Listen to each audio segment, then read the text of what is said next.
आज के इस वीडियो में हम लोग बात करने वाले हैं एक ऐसे शेयर के बारे में जो कि आने वाले दिनों में रॉकेट बनता हुआ दिखाई दे सकता है। इसके पीछे दो ट्रिगर्स हैं जो कि बहुत ज़्यादा इंपॉर्टेंट है। तो कौन सा ये शेयर है, क्या इसके पीछे के ट्रिगर्स हैं, सब चीज़ें डिटेल में हम लोग समझने वाले हैं आज के इस वीडियो में। और वीडियो शुरू करने से पहले बताना चाहूँगा कि अगर आप लोग अभी तक मेरे साथ में टेलीग्राम के ऊपर नहीं जुड़े हुए हो तो बहुत सी इंपॉर्टेंट अपडेट्स जो कि मैं वहाँ पर शेयर करता रहता हूँ आप लोग कर रहे हो मिस। जुड़ने के लिए करना क्या है, टेलीग्राम पे जाना है, नवजोत ब्राड लिख के सर्च करना है और टेलीग्राम चैनल ज्वाइन करना है। काफ़ी फेक चैनल आ गए हैं, उनसे बच के रहना है। जो ओरिजिनल चैनल है वहाँ पे 40,000 से ऊपर मेंबर्स हैं, वहीं पे आपको ज्वाइन करना है। तो चलो शुरू करते हैं आज के इस वीडियो को।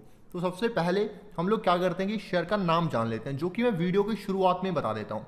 इसका जो नाम है वो है Apollo hospitals enterprises limited. Apollo hospitals ये शेयर है, ठीक है। पर मैं आपको बता दूं कि जो नाम है ना, इस नाम की वैल्यू है 0 जब तक आपको इसके पीछे का लॉजिक नहीं पता है। पूरी बात आपको यहाँ पे समझनी होती है। तो अभी भाई ये जो कंपनी है इसके भागने के पीछे ना दो ट्रिगर्स हो सकते हैं। चलो मैं आपको वन बाई वन जो ट्रिगर है वो समझाता हूँ, ठीक है। अभी ये जो कंपनी है ना, इस कंपनी की एक सब्सिडरी है। वो कंपनी की जो सब्सिडरी है उसका जो नाम है वो है यहाँ पे अपोलो फार्मेसी।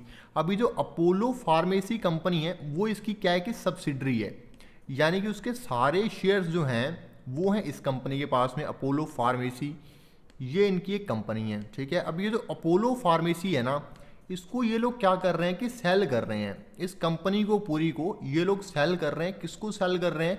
ये लोग सेल कर रहे हैं इसको अमेजॉन को, ठीक है। और जो अमेजॉन वाले हैं वो इसको करने वाले हैं बाय, ठीक है। और जब अमेजॉन वाले इसको बाय करेंगे तो उसका जो पैसा है किसके पास में आएगा? उसका पैसा आएगा अपोलो हॉस्पिटल्स के पास में। तो यानी कि ये जो अपोलो फार्मेसी की सेल्स है उसका पैसा किसके पास में आएगा? उसका पैसा आएगा अपोलो हॉस्पिटल्स के पास में। और अगर अपोलो हॉस्पिटल्स के पास में पैसा आता है उसका फ़ायदा किसको होगा? शेयर को फ़ायदा होगा डेफिनेटली। पर ये जो न्यूज़ है इसमें क्या है कि बहुत इंटरेस्टिंग चीज़ एक और चल रही है कि यहाँ पे इसको बाय तो करने वाले थे अमेजॉन वाले, पर यहाँ पे क्या है कि भाई रतन टाटा, जो कि हमारे एक बताने की ज़रूरत ही नहीं है, देश के बड़े नाम है, उसके अलावा मुकेश अंबानी जी वो यहाँ पे कूद गए हैं। मुकेश अंबानी, अमेजॉन और यहाँ पे रतन टाटा, ये सभी लोग इसमें आ गए हैं कि भाई हमें भी यहाँ पे बाय करना है, क्योंकि ये लोग ऑलरेडी फार्मा बिजनेस में हैं और अमेजॉन यहाँ पे आके इनको कंपटीशन देना चाहता है। तो ये भी कहीं ना कहीं चाहते हैं कि भाई ये अपोलो फार्मेसी को बाय कर लें अमेजॉन की बजाय, और अमेजॉन को यहाँ पे कंपटीशन क्रिएट करने का मौका ना मिले। तो इस तरह की चीज़ें चल रही हैं। अगर मान लो कि यहाँ पे कंपटीशन बढ़ता है, ये तीनों लोगों की फाइट एक्सटेंड होती है, तो हो सकता है कि अपोलो फार्मेसी जो है इसके वैल्यूएशन हमें बढ़ते हुए दिखाई दें, क्योंकि भाई अगर चीज़ एक है लेने वाले ज़्यादा हैं तो उसके वैल्यूएशन डेफिनेटली बढ़ते हुए दिखाई देंगे। जब बोलियां लगेंगी तो प्राइसेस बढ़ेंगे, जिसका फ़ायदा इस कंपनी को मिलने वाला है डेफिनेटली। उसके अलावा ये तो हो गया पहला ट्रिगर। अभी हम लोग बात करते हैं दूसरे इंपॉर्टेंट ट्रिगर के बारे में। दूसरा इंपॉर्टेंट जो ट्रिगर है वो जुड़ा हुआ है हमारी सरकार से, गवर्नमेंट से, ठीक है।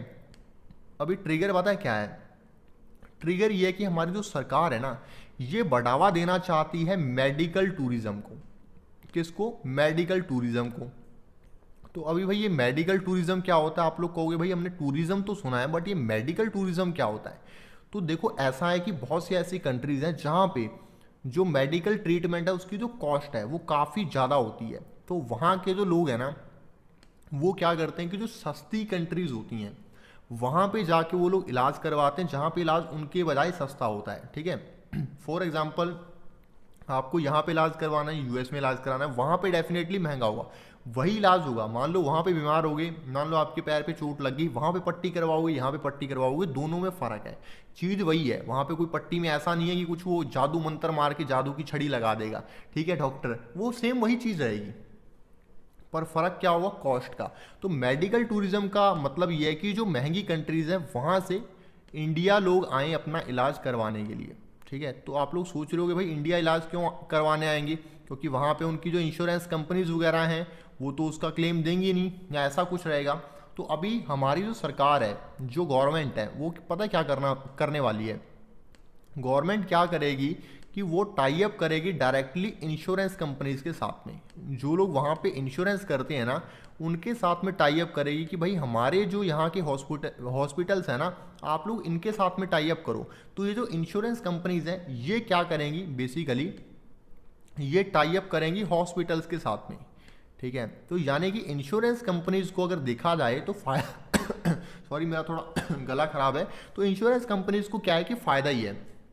फ़ायदा इसलिए है कि मान लो कोई यूएस का बंदा है, ठीक है, यूएस का बंदा उधर बीमार हो गया, ठीक है। अभी जो इंश्योरेंस कंपनी है उसके पास में दो ऑप्शन है। पहला तो ये है कि उसका यूएस में इलाज करवाए, दूसरा ऑप्शन ये है कि वो उसका कहे कि भाई इंडिया में इलाज करवा लो आप, ठीक है। उसको बोले कि हम एक काम करते हैं, आपको साथ में तो इंडिया में इलाज करवाएंगे और साथ में जो पैसे बच जाएंगे उसमें टूर पैकेज भी करवा देंगे और साथ में उनको उसके बाद में भी पैसे बच जाएंगे, क्योंकि यहाँ पे टूर पैकेज भी सस्ता होगा और यहाँ पे अपना जो है इलाज भी सस्ता होगा, ठीक है। यानी कि मरीज को सही करके उसको घुमा फिरा भी देंगे। ये मैं मतलब वैसे बात कर रहा हूँ सरकेस्टिकली, मतलब ऐसा कुछ नहीं है, बट फिर भी आपको ये समझना है कि उनको फ़ायदा है।